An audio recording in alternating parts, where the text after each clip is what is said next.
Vestfirðingar eru orðnir langþreyttir á að ekkert sé gert til að hindra byggðaflótta af fjörðunum. Hugmyndin olíuhreinsunarstöð því kærkomin, þó ekki sé fyrir annað en hún skapar umræðu ástandið. Skortur á kvennhylli gæti verið orsök byggðavandans, segir varaborgarfulltrúi Samfylkingar, Lára Ómarsdóttir.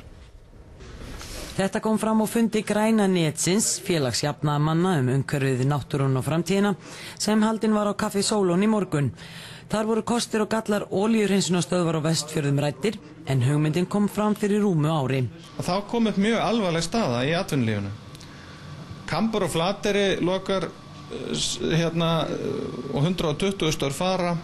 Marel var búið að kaupa Póls og ákveða að flytja það söður í Garðabæ, þar fóru 20 störf. Þá var ákveðið að auglýsa eftir hugmyndum hvernig hægt var að skapa 85 ný störf á Vestfjörðum. Margar hugmyndir komu fram og var ein þeirra hugmyndin olíuhreinsunarstöð þar sem 500 störf gætu skapast.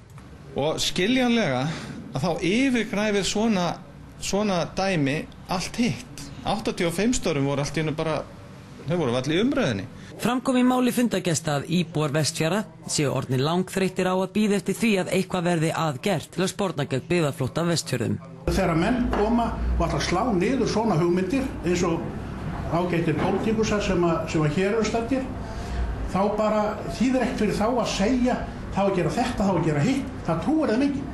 Dofri Hermannsson, varaborgarfulltrúi Samfylkingarinnar, sagði hins vegar olíuhreinsunarstöð ekki leysa vanda Vestfjarða, sem væri tilkomin vegna skorts á kvennhylli. Hann sagði konur veri meirihluta þeirra sem flytja af landsbyggðinni. Spurningin er, hvað fær þær til að vilja búa áfram þarna eftir 10 til 15 ár?